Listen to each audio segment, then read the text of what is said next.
ئەمە سەرەتای پلانی چەکدارانی داعشە کە بۆ هێرشکردنە سەر میحوەری خازر دایان ڕشت بوو.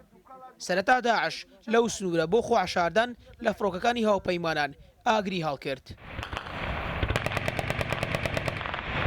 دواتر لە 5 قۆڵەوە دەستی کرد بە هێرشکردن بۆ سەر هێزەکانی پێشمەرگە. بەڵام لەلایەن پێشمەرگەوە بە توندی بەرپەرچی هێرشەکانیان درانەوە.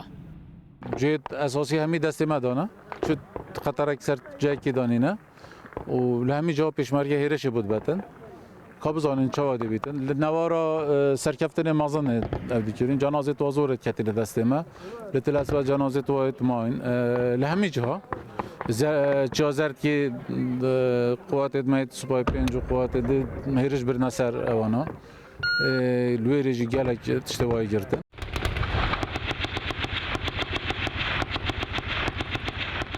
شەڕ بۆ ماوەی 15 کاتژێر لە نێوان پێشمەرگە و داعش لە میحوەری خازر لە گوندی تل ئەسوەد بەردەوام بوو.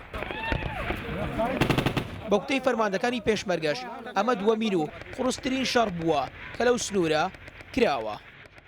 دوای ئەوەی داعش لە ڕوومادی شکستی هێنا وەک فەرماندەکانی هێزەکانی پێشمەرگە دەڵێن بۆ بەرزکردنەوەی مۆڕاڵی خۆیان هێرشیان کردوتە سەر ئەم میحوەرە. بەڵام هێزەکانی پێشمەرگە بە توندی بەرپەرچی هێرشەکانی چەکدارانی داعشیان داوەتەوە نیان هێشتووە داعش لەو میحوەرە پێشڕەوی بکات. پێش ئەوەی داعش لەو سنوورە هێرش بکات وەک فەرماندەکانی پێشمەرگە دەڵێن ئەوان ئاگاداری هێرشەکە بوونە. دەشڵێن داعش چەکدارەکانی لە ناوچەکانی دیکە بۆ ئەو شەڕە هێنابوون.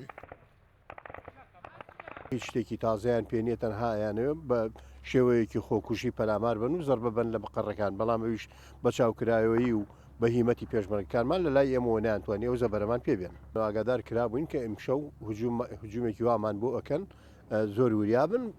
چەکدارانی داعش لە هێرشەکەی شەوی ڕابردوویان توانیان بۆ ماوەی 45 خولەک دەست بەسەر بارەگای لیوای 91 سەر بە فەرقەی 16 سوپای عێراقی بگرن. ئێرە بارەگای سوپای عێراقیە کە ئێستا پێشمەرگە کۆنتڕۆلی کردوتەوە. ئێمە دەمانەوێت خۆمان لە شوێنی شەڕ و تەرمە بۆ ڕۆژکراوەکانی داعش نزیک بکەینەوە.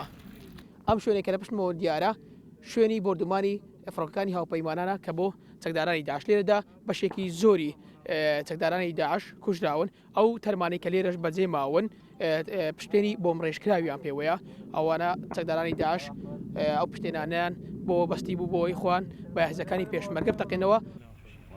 لەم شەڕەدا فڕۆکەکانی هاوپەیمانان 15 هێرشی ئاسمانیان کردوتە سەر داعش.